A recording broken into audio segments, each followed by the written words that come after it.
everyone, welcome back to another edition of Outdoor Hospitality Weekly. Matt, it's been a minute since we've done one of these, at least not had a pre-recorded one, but it's great to be back. I know we've got some changes to talk through with folks, and I'm going to kind of tee us up on a conversation today and then kind of pass it over to you to explain some of the new things that are coming to Outdoor Hospitality Weekly that I think our audience is going to be really excited about. So this is kind of, Matt, in response to a post that you published here at the end of last week.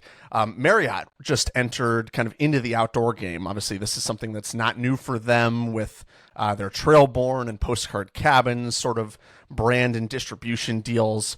But what we really want to talk about today is this kind of a bold innovation or more of a corporate rebrand as far as something that's already built. We really want to talk about, Marriott's a player when it comes to the hotel game and what this really means for the future of campgrounds, glamping, outdoor hospitality, with them making this really big push into kind of the brand side and also working with some really cool manufacturers. So, Matt, I just set up our conversation. Why don't you give us a little intro before we dive in here today?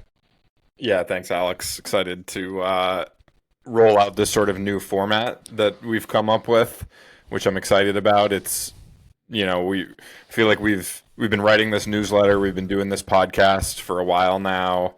We took a little bit of a hiatus on new content. We had a little bit of a backlog of podcast episodes that we've been releasing. And for better or worse, I think we were just kind of writing and talking about whatever came to mind and whatever we felt like, which is great. And I think we're still going to be doing that to some degree, but we're going to put some more guardrails around it. We're coming up with some different sections and some different things we want to touch on each week. So what we came up with was 3 sections that we're going to touch on in the newsletter.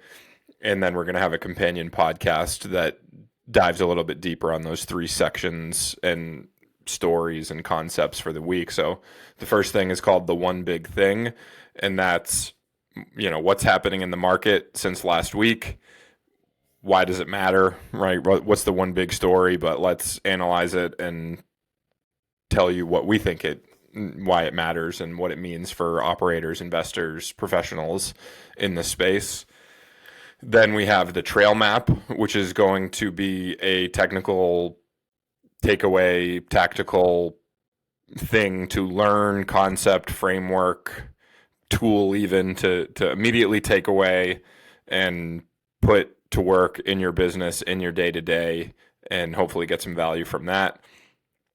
That's typically going to be pretty operations and management focused, whereas field notes is the final of 3 sections. That's going to be observations from our day-to-days and, what we're seeing, not news-based, but, real-time, on-the-ground type of observations from what we're doing, what we're seeing, and what we think it means, for the market. So with that being said, we had some exciting news that I'm pretty opinionated about that, right? It's news, but it's not news, but it is news kind of deal.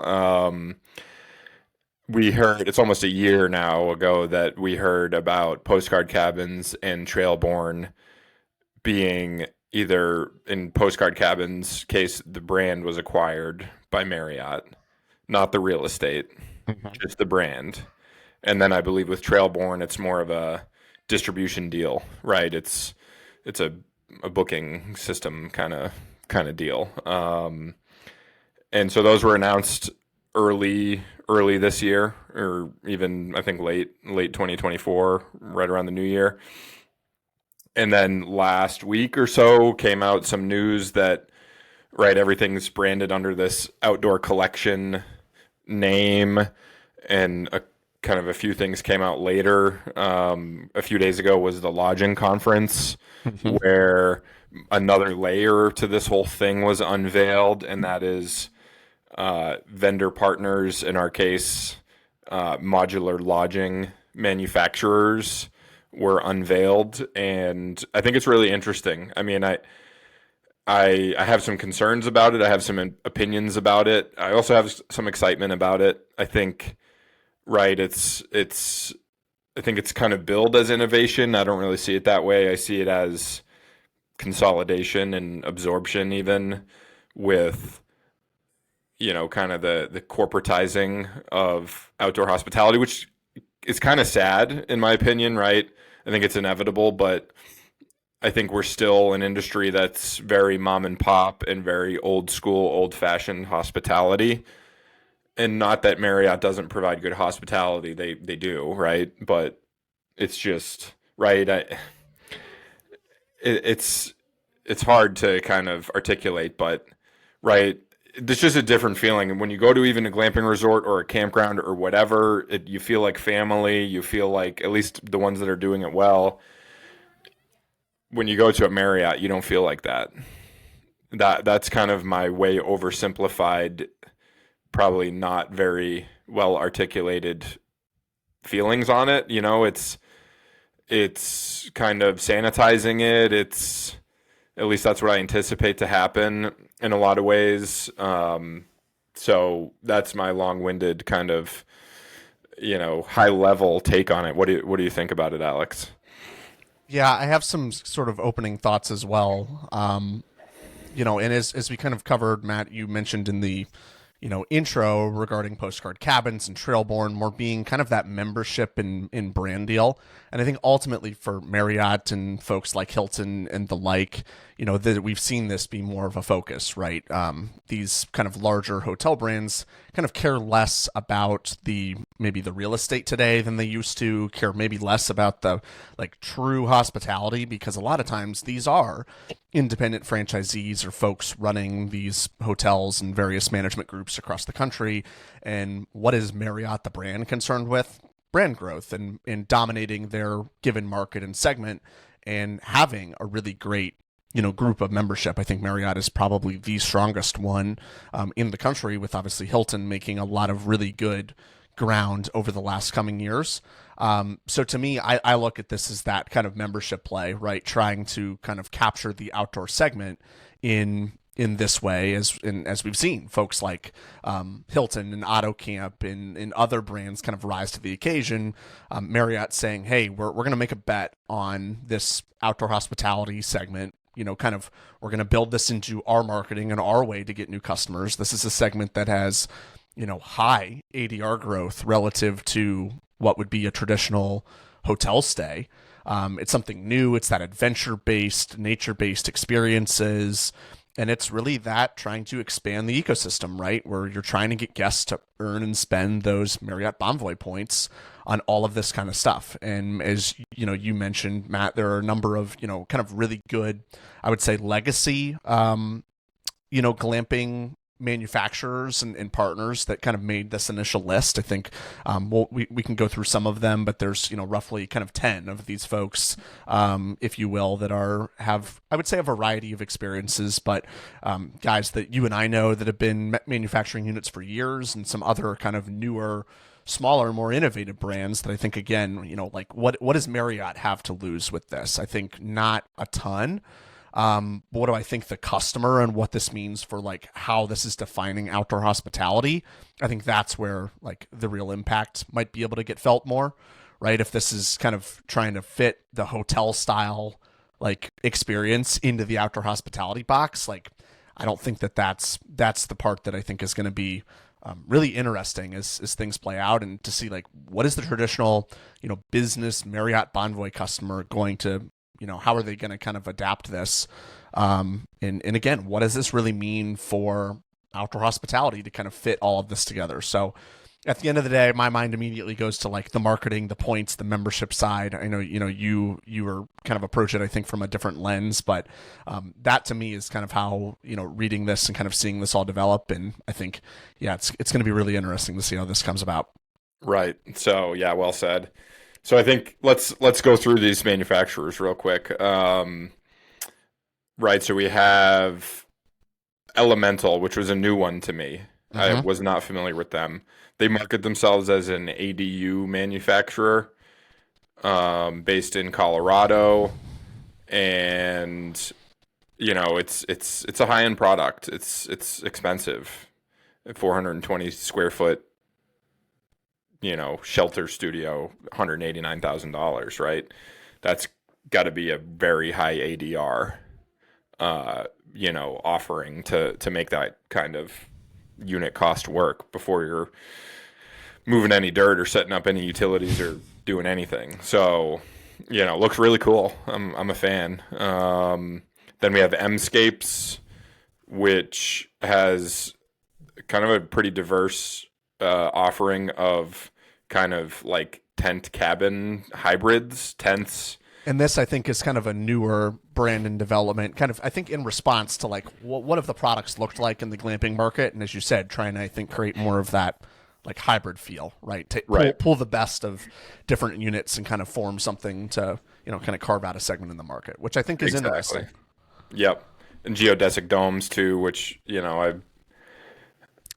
I've never been a huge fan of those the like designs.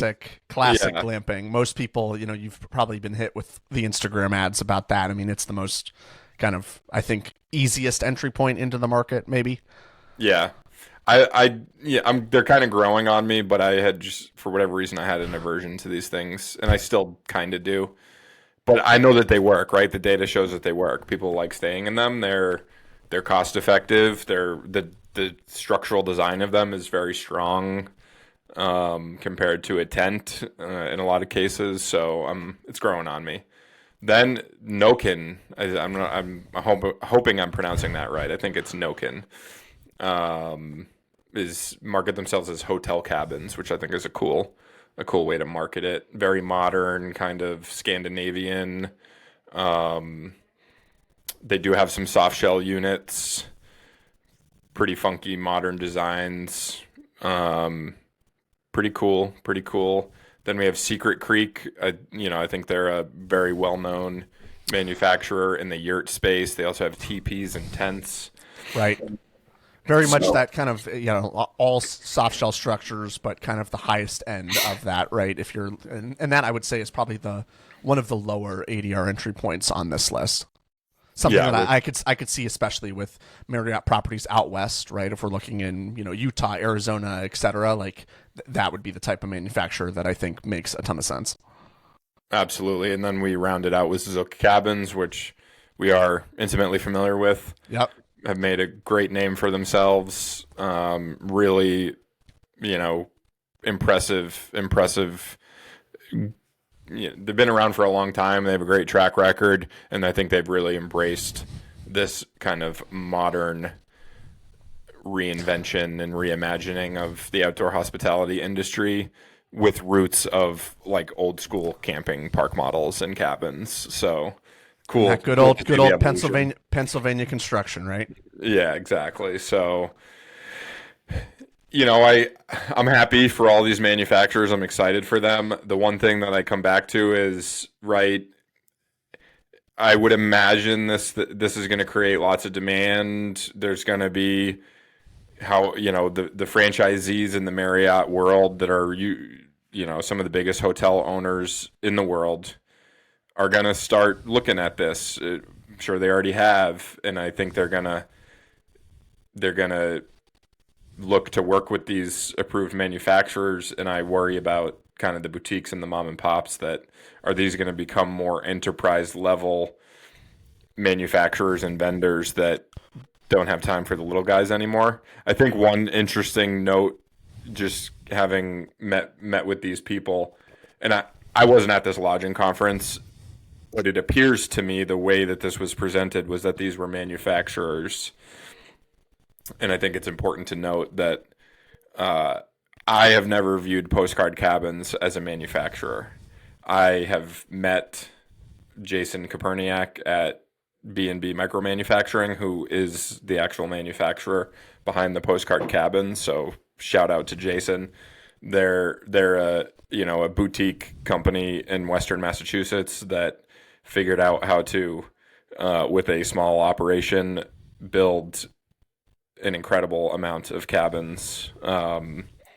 So, big shout out to them. I would have liked them to see get a little more shine in this whole thing. I'm sure his phone is ringing off the hook because I think people that know the industry know that they are behind it. So I think that's awesome, and just an interesting kind of little tidbit that Postcard Cabins is kind of sitting on both sides of the fence here as the guest-facing kind of inaugural brand alongside Trailborn, but also they're listed alongside these other manufacturers as a manufacturer. And I think, Matt, to kind of piggyback on that in the note, Postcard has developed a really great experience partnering with the manufacturer of their units to create what is a really good brand in the space. And it's, I think, why Marriott took interest. What I would also kind of worry about, kind of looking at this from more of the marketing and branding side, like it's great to work with some of the best manufacturers in the space and get a high quality unit to kind of make your way into the outdoor hospitality space and in this outdoor collection. I think Marriott's putting good marketing firepower behind this. I've seen things on social media related to this, and I've seen it from Hilton with AutoCamp and others as well. But that's I think the traditional hotel operator would kind of like build the building or add the flag and get the added marketing power and just kind of service that customer. I don't know that the same can be said in outdoor hospitality, right? Like if you're just putting up this unit from this manufacturer and expecting that you're going to be able to get top of market ADR without adding the actual outdoor part of the experience and the boutique hospitality in it, that would just be my cautionary note. And I hope that that is being communicated throughout the process, is especially if you're picking some of these higher end manufactured options that we just looked at, that Zook cabins aren't cheap either. There are others that are nice products that are awesome, but really need to be put in a space that's really magical and great on the outdoor side. And I hope that there are more people, now the vendor kind of relationships have come over. I hope that there are more existing outdoor hospitality operators and people who are already in the space that are helping command some of these high ADRs that would kind of go in and kind of work with people more on the traditional hospitality side of things to ensure that the experience really reigns through. Right. So I know, we kind of touched on that, but that would be my fear, is like, look, like you can't just like put a Zook cabin up and all of a sudden you're going to be able to charge $500 a night. Like there's a lot of other factors and variables that play into that. And I think that kind of leads us into, what's maybe more of the trail map segment. Yeah. I wanted to cover one more thing before we get there. I think important to note here was, right, this is what jumped out at me in the initial kind of news release from a week ago was, right, under this Marriott Bonvoy outdoor collection, right, the names were Postcard Cabins and Trailborn, but kind of right after that it said, along with 450 plus hotels and 50,000 homes and villas. And that was just kind of shocking and eye-opening to me that, right, I've kind of, I've been following Getaway, now Postcard Cabins, for a while, and you think of them as, one of the first glamping operators to reach scale. They're the big boys in the room, right? 1,200 plus cabins-ish, 30 locations. And then you look at 450 hotels. That's probably 100 rooms each.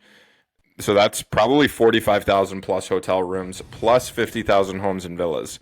So now Postcard Cabins is 1%. Yeah, is 1.5% maybe of Marriott Bonvoy outdoor collection, right? Does that not just, right? I went from like studying and Postcard, like, right, the best, biggest case study in the industry, and now they're 1% of Marriott's specialized outdoor collection. Like, that's crazy. I would say, though, back to my branding and membership point, they're kind of the only ones who have done that, right? Like, so much of the, to build a brand, get a number of members or people who are, really loyal to the Postcard brand and the experience that's been built. I think it's the brand is ultimately what's going to win. And if more of the people can find a way to do that, I think it's going to get even more play with people in the traditional hospitality side that see, those members and the ability to, again, get points and bring them into that ecosystem. Right. Like that, to me, is what Postcard did well. and obviously being in some cool locations. But Right.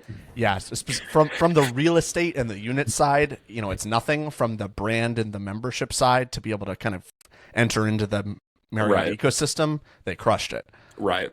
And that's right. It calls into question something that we've talked about for years now is right. How do you define outdoor hospitality?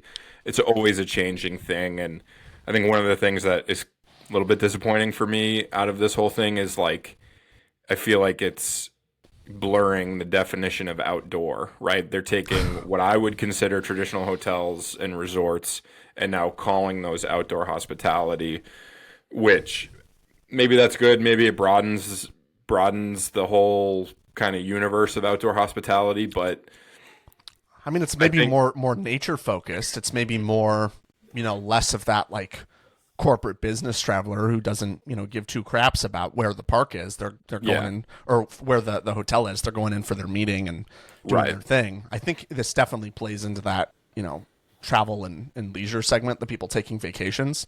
And I think that's probably been the softest part of the market for a lot of these hotel folks. Like business travel has remained fairly steady. I think it is that leisure travel that's changed. So yeah, and it brings up the question of what does this mean for actual RV parks and camping resorts and campgrounds? I feel like, just in conversations with some people in the industry amidst all of this, that, campgrounds and RV parks are kind of becoming the ugly duckling of outdoor hospitality when you're talking about all of these huge players, and it's just a revenue equation, right? Your top resort destination RV parks are probably making somewhere around $20,000 per site if they are right beachfront year-round market, like that kind of stuff, right? Whereas, right, I mean, a $10,000 revenue per year per site at a campground is really solid. $8,000 is really solid, right. So you compare it to a hotel, right, in one of these specialized units that might generate $100,000 or $200,000 plus revenue per year. It's right. The RV parks and campgrounds just aren't going to get the shine. I mean, well, you just think about the number of parks needed to replace that, right? And for, as you described, bigger players to go out, and unless you're going to buy a whole portfolio at one given time, you might need 5 to 10 different RV parks or traditional campgrounds to equal what you can get on the high-end glamping market. Right. Yeah, and it sparked my interest, so I looked up what's the smallest Marriott that exists, and it's like it's in Africa. It's a safari park, and it's a super high-end like safari tent glamping that probably generates a ton of revenue. So, goes back to my earlier comment about with these manufacturers, and will they still have the want and the bandwidth to service people that are buying 1 or 2 units at a time? I'm not envisioning a Marriott location in the outdoor collection that has fewer than 20 to 30 keys, and that's those would be in the high revenue resort, big tourist destinations. So we kind of segued it into our discussion in the trail map, which is RevPass, right? And it's not an earth-shattering concept. It's not. It's pretty basic, but I think it's. I was going to say from the hotel side, we're talking about obviously RevPAR. So if you're just confusing that last little letter at the end, it's the same thing. We're just replacing the word room with site. Right. So and I think the first time I saw that, I think it might have been a CampSpot like blog or article, maybe a year or two ago or something. And I think it just serves to shift your thinking as an operator. Whereas, right, the kind of the unsophisticated measure of success is, well, hey, we're full on the weekends, so must be going pretty well. And, that's not to say occupancy is not important. It is very important. It's one of our central benchmarks and KPIs, but it doesn't tell the whole story, right? It looks like my revenue's going up. Looking at the P&L, it's like, wow, I'm doing better. It's like, okay, but where exactly is that coming from? Like, are you actually doing better? Yeah. So when I think about RevPass, right, it's occupancy is a measure of activity, and RevPass is a KPI that indicates actual outcomes and results. So I think that's an important kind of mindset shift to apply to this. And I think it's simply kind of a gateway to more advanced revenue management tactics, which our hotel people that are listening, this is probably very basic concept, but I think on the campground and RV side, it's a way to advance your thinking, and it gets you into more kind of advanced revenue management strategies like dynamic pricing, right? And not just, is it a holiday weekend? Is it a weekend versus a weeknight? But what is my booking window, right? We talked the other day about booking windows are shrinking. So, right, using time as a trigger to either raise or lower rates, using time and occupancy, and, using different things, to advance the revenue management conversation. I think it's just a gateway to that, and something that I thought was interesting to chat a little bit about.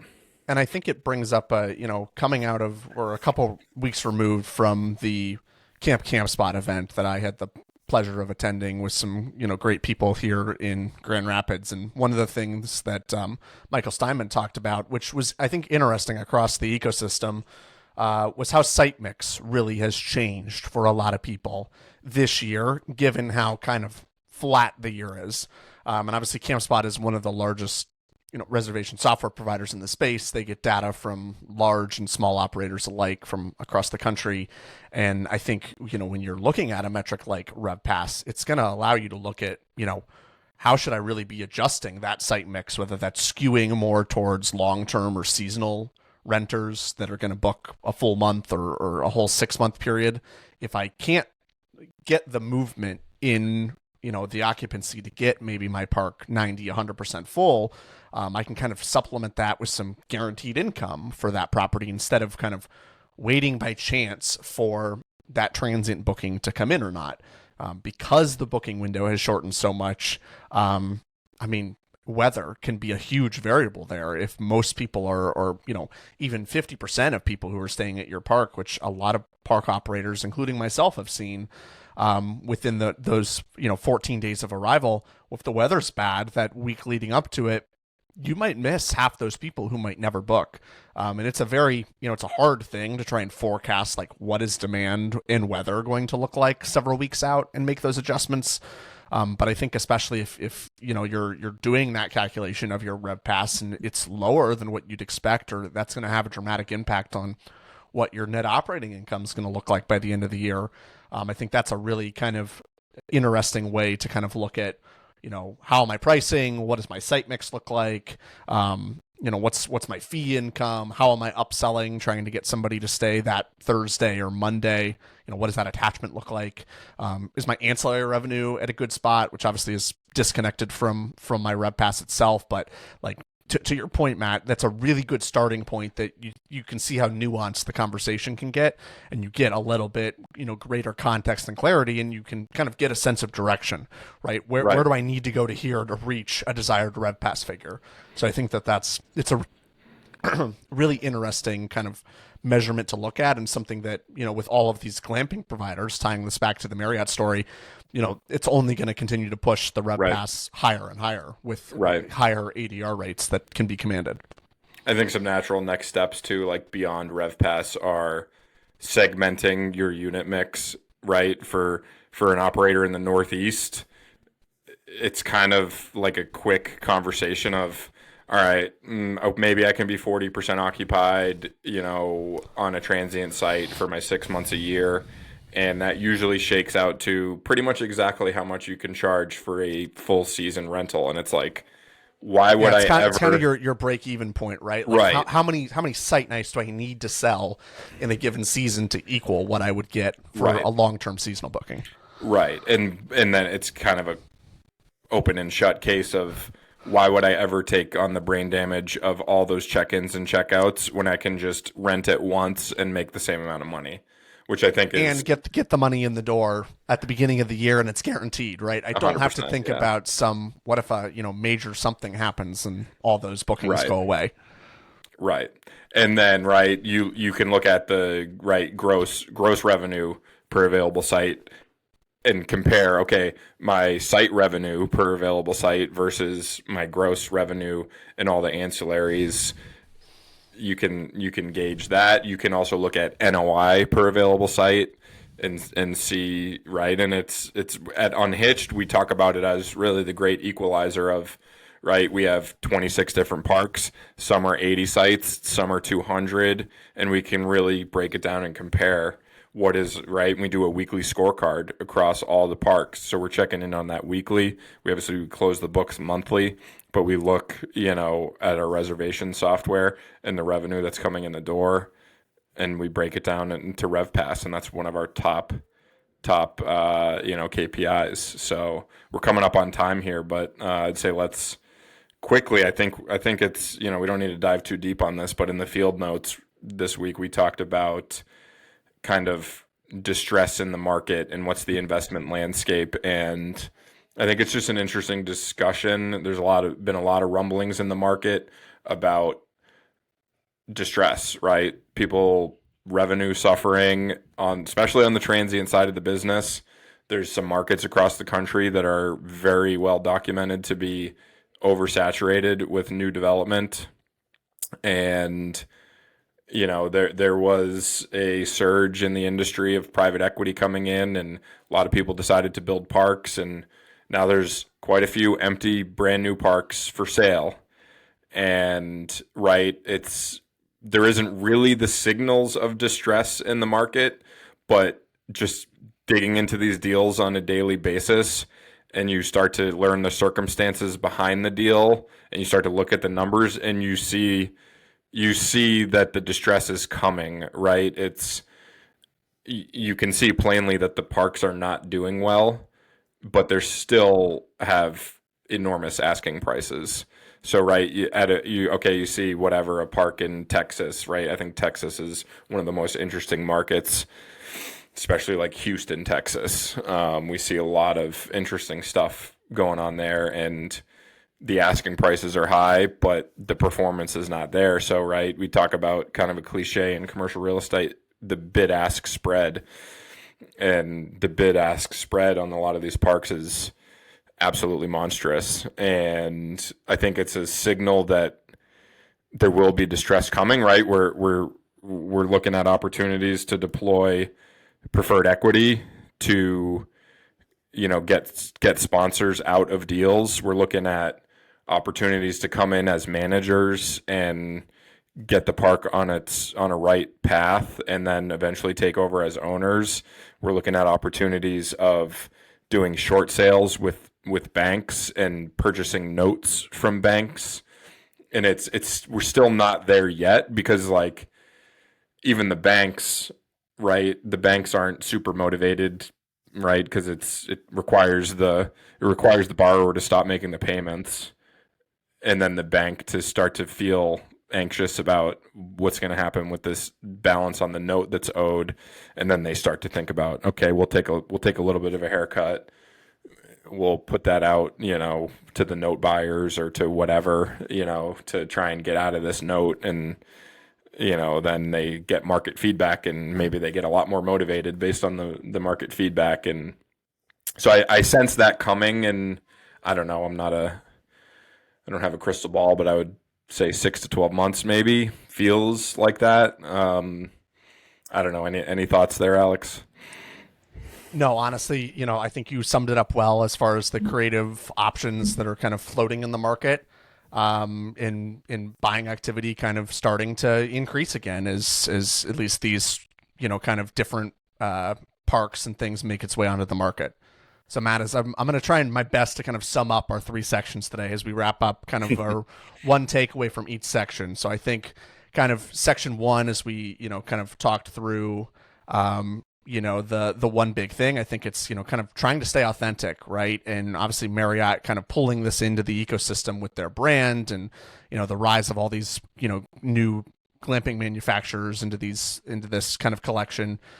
Really interesting. I would say, kind of take away from section 2, looking at RevPass and kind of the metrics is, measure the outcomes, not the activity. And honestly, you're somebody who's big on those outcomes, just as I am. And, looking at RevPass allows you to have those kind of nuanced decisions. And then finally, as we kind of just wrapped up our field notes, I think it's just people need to be prepared for what's coming next in this buying cycle. And if you're right, this is over the next kind of 6 to 12 months. This is right around the corner and something that's very real. So, I think this was a really interesting topic to dive into today. As you said, kind of new and old news, and obviously us launching kind of a new way to look at this through the podcast format. Hope everybody really enjoyed it. We're going to plan to kind of do this in conjunction with the written story that's going to come out each week on OH Weekly, as well as do kind of our deep dive on the podcast and audio side. So all that to say, you're going to get more of Matt and I. So hopefully you like us enough to stay with us as we go through this new format. And we look forward to seeing everybody back here next week. Thanks, Alex. Thanks, Matt.